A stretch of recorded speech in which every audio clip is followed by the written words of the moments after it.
नमस्कार आचार्य जी। एक आलसी व्यक्ति के जीवन में बाहर आराम रहता है, भीतर घनघोर कर्म रहता है। तो ऐसी स्थिति में कई बार हिम्मत हार जाता है इंसान और ज़्यादातर लोग जो विचार करते हैं ना, वो विचार बस यही होता है, हाय मेरा क्या होगा। 100 राहें है ही नहीं, एक ही राह है, और जो राह एक है उस पर हम पहले ही चल रहे हैं। तो अब कुछ भी हो जाए, यहाँ से हटने का तो सवाल है नहीं। अगर प्राण भी जाने होंगे तो वो इसी राह पर जाएंगे। जब आप इस शंका से, इस तकलीफ, इस चिंता से मुक्त हो जाते हो कि मेरा क्या होगा, आप कहते हो मेरा जो होना था हो चुका है, तब आप सही चिंतन कर पाते हो।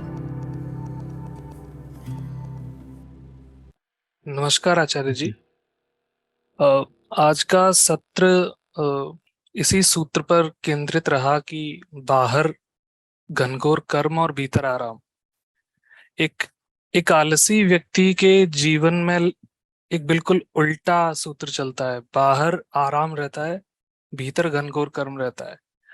तो मैंने ये अनुभव किया है कि भीतर चल रही उथल पुथल से तंग आकर जब आलस के विरुद्ध कर्म करने बाहर उतरते हैं, तो जो भीतर हो रही उथल पुथल है वो और ज्यादा बढ़ कड़वी जाती हो है। जाती है। तो भीतर के राक्षस और ज्यादा एक तरह से हावी हो जाते हैं। तो वो स्थिति एक ऐसी स्थिति होती है जब हम बाहर तो कर्म कर ही रहे हैं, अपनी जो शारीरिक आलस की वृत्ति है उसके खिलाफ तो बाहर कर्म चल ही रहा है, भीतर भी बहुत ज्यादा कर्म चल रहा है। तो बाहर भीतर दोनों ही तरफ बहुत ज्यादा गति चल रही है। तो ऐसी स्थिति में कई बार हिम्मत हार जाता है इंसान और अ, वापस से नीचे गिर जाता है। तो इसमें कैसे अपने आप को रिटेन करके रखें उस पीक पॉइंट से। नहीं नहीं, कभी ये नहीं पूछते कैसे अपने आप को रिटेन करें, कैसे बस उस एक आफत के क्षण से गुजर जाएं। ये प्रश्न अभी थोड़ा गड़बड़ है। हम्म, आप कहीं जा रहे हैं अपनी गाड़ी में। दो बातें पूछ रहा हूँ, बताइएगा ज्यादा खतरनाक कौन सी बात है। सड़क खराब है, इंजन खराब है। कौन सी चीज है जो बर्दाश्त की जा सकती है, जिसको लांघा जा सकता है? कौन सी चीज है जो सब उखाड़ के रख देगी? आप कहीं जा रहे हैं। जिंदगी की यात्रा है, शरीर की गाड़ी है। सड़क खराब है, ये ज्यादा गड़बड़ बात है, या इंजन खराब है ये ज्यादा गड़बड़ बात है? इंजन खराब है। हम्म, तो इंजन का निरीक्षण करवाना होगा। इंजन ठीक हो तो दुर्गम राहें भी पार करी जा सकती हैं। हम्म हम क्या करते हैं कि खराब इंजन होता है तो इंजन के अनुकूल राह खोजने लग जाते हैं। और इंजन के अनुकूल राह ले कहां जा रही है, इसका कुछ पता नहीं। हमारी सारी कामनाएं कहां से आती हैं? हमारी अपूर्णता से। अपूर्णता माने खराबी। तो आप कहां को जा रहे हो, इसका फैसला क्या चीज करती है? आपके इंजन की खराबी। इंजन खराब था इसलिए हमने फलानी राह चुन ली। ये कौन सा तर्क है? ये कौन सा तर्क है? इंजन ठीक करिए ना। और उसकी विधि आज हमने बड़े विस्तार में देखी। क्या? आत्मनिरीक्षण। मैं कुछ कह रहा हूं, मैं क्यों कह रहा हूं? मैं चल रहा हूं, मैं जा रहा हूं, मैं कोई अनुभव कर रहा हूं, मुझे कोई भाव आ रहा है, कोई विचार आ रहा है, कोई कामना है। ये मैं क्या कर रहा हूं? ये मेज मान लीजिए मेरे जीवन का क्षेत्र है, इसमें ये सब क्यों मौजूद है? कुछ वजह? ये साफ क्यों नहीं हो सकती मेज? या इस पर कुछ और बहुत सुंदर, उपयोगी, खूबसूरत क्यों नहीं मौजूद हो सकता? ये आत्मनिरीक्षण कहलाता है। राह बाद में आती है, इंजन पहले आता है ना। खराब सड़क वगैरह ठीक है, इंजन खराब नहीं चलेगा।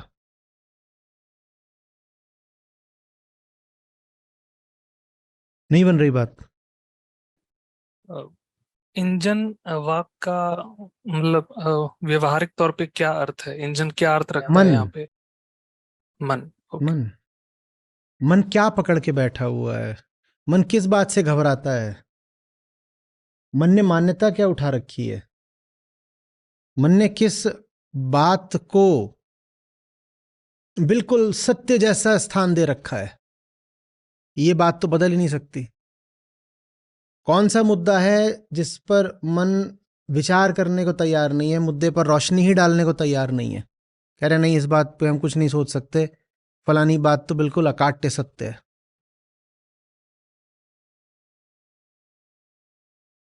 उन बातों को पिन पॉइंट करना है जिन पे बिल्कुल ही नहीं जाना चाहता मन। सिर्फ उन बातों को नहीं, पिन पॉइंट तो कैसे करेंगे आप, उसके लिए पहले पता होना चाहिए ना पिन कहाँ रखनी है। इतना पता ही होता तो फिर सब ठीक ही हो गया होता। जो कुछ भी चल रहा है जीवन में उसका सतत निरीक्षण करना होता है, पिन पॉइंटेड निरीक्षण नहीं करना होता। फुल बॉडी स्कैन चाहिए। जब पता ही नहीं है कि बीमारी क्या है और कहां से आ रही है, तो आप कैसे सिर्फ अपनी नाक की स्कैनिंग करा रहे हो? इडियोपैथी जानते हैं क्या होती है? जहां पर बीमारी तो है पर यह नहीं पता कि वो बीमारी क्या है, कहां से आ रही है। सिम्टम है, लक्षण है, बीमारी का आकार प्रकार और मूल पता नहीं चल रहा। तो फिर क्या करते हैं? फिर जितने तरीके के टेस्ट हो सकते हैं सब कराए जाते हैं। तो सतत अवलोकन ऐसा होता है, लगातार चलता रहे, अपने आप को देखते रहो, देखते रहो क्या चल रहा है, क्या कर रहे हो, क्या बोल रहे हो, कहां अपने आप को धकेले दे रहे हो, किन बातों में निवेशित हो रहे हो, किस बात से बिल्कुल घबरा के भगी जाते हो,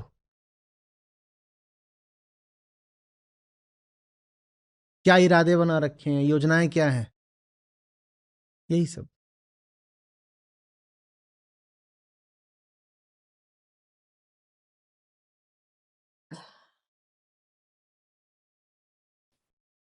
जी धन्यवाद आचार्य जी। आचार्य जी, आज का जो पूरा श्लोक की जो चर्चा हुई उसमें ये बात वो मुख्य थी कि भीतर कर्म चलता रहे लेकिन अंदर आराम रहे। तो हमें एक उत्कंठा सी उठती है इस चीज को सॉर्ट ऑफ नकल कर लेने की।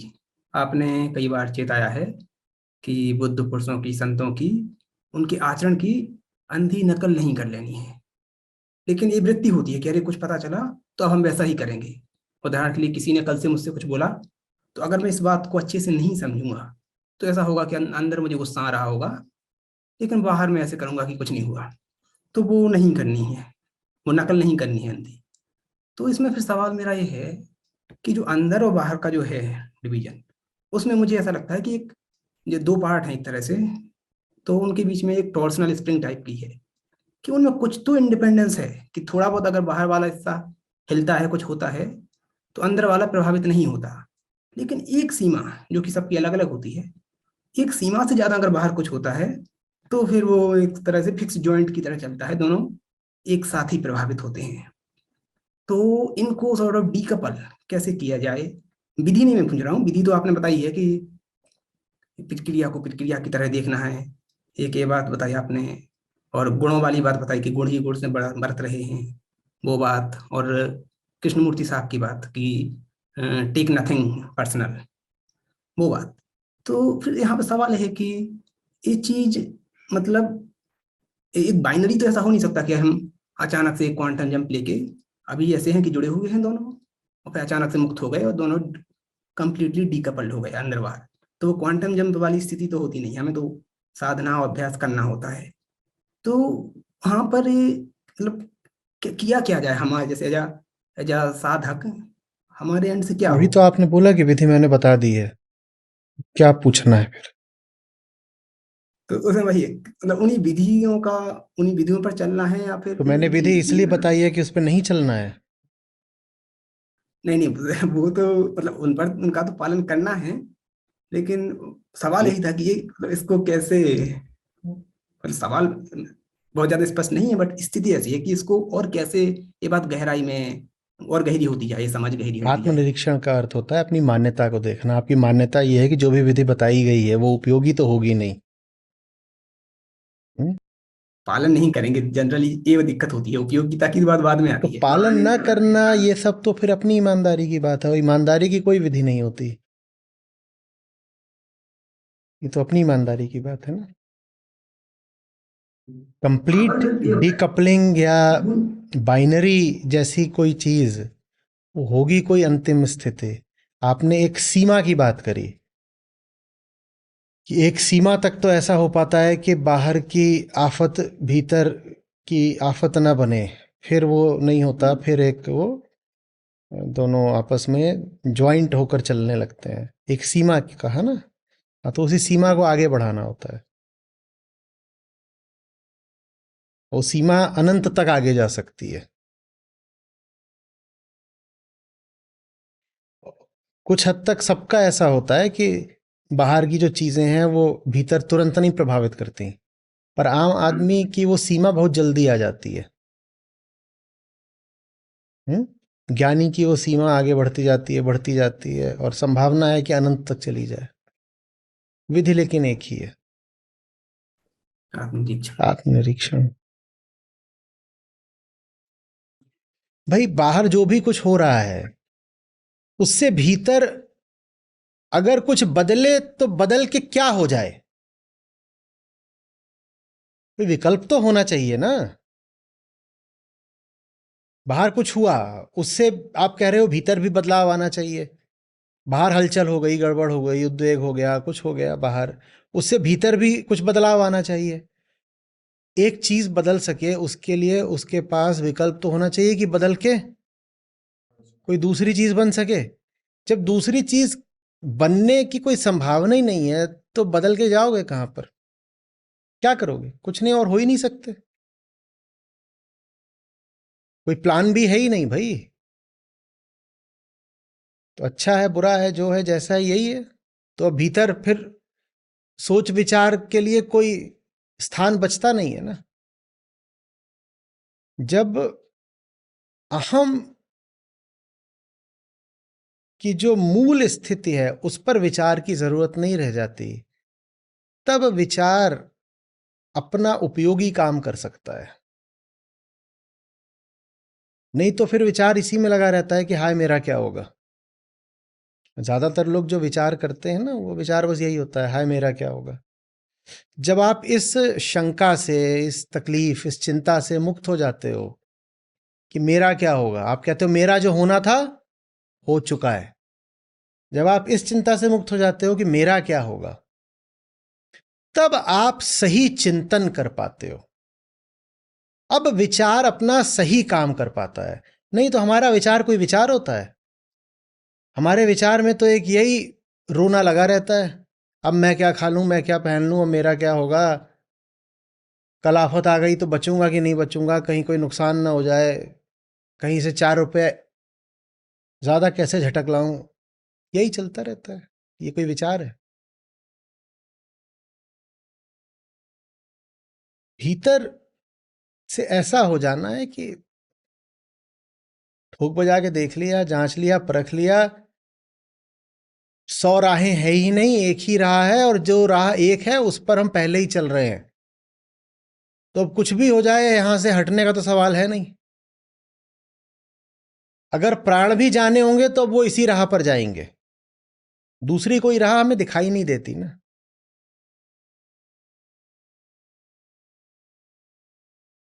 समझ में आ रही है बात? ये जो दूसरी से मुक्ति है, आज हमने कई बार बोला, इससे बड़ी राहत नहीं होती जिंदगी में। दूसरी राह हमें अब दिखाई नहीं देती। दूसरी राह दिखती है ना तो सारी ऊर्जा एकदम बट जाती है। सारी ऊर्जा भीतर की तो 50 राहों को ही नापने जोखने में चली जाती है। अभी ये राह दिख रही है, अभी वो राह दिख रही है, अभी ये कर लूं, वो कर लूं।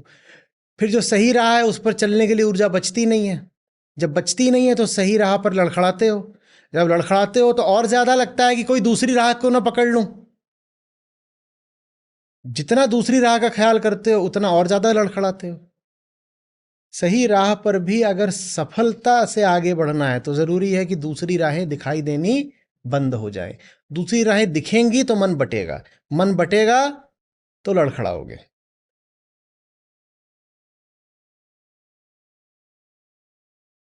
कल हम कह रहे थे ना एनआईटी जमशेदपुर वालों से,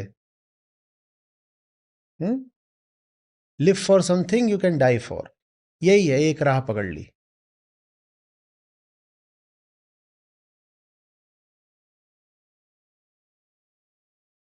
अब दूसरा हिसाब कुछ नहीं। इसी को हमने एक दिन कहा था कि यही संत कबीर की सती होती है। वास्तव में पतिव्रता होना इसको ही बोलते हैं। एक पति पकड़ लिया, अब दूसरे का कोई सवाल ही नहीं पैदा होता। पति माने वो नहीं होता कि एक पुरुष मतलब नर। पति माने एक एक स्वामी, एक मालिक। एक मालिक पकड़ लिया, अब 50 मालिक थोड़ी करेंगे। अब हो गया, कोई दूसरी राह दिखाई नहीं देती। परगमन थोड़ी करेंगे।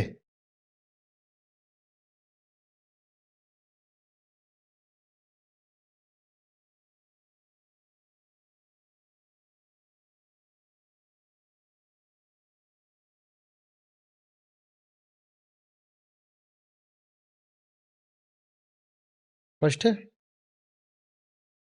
जी आचार्य जी, अभी मैं 1-2 दिन पहले मधुशाला पढ़ रहा था, तो उसमें भी ये लाइन आती है, एक पकड़ तू राह चला चल, आ जाएगा मधुशाला। नहीं, मधुशाला का उल्लेख नहीं होना चाहिए।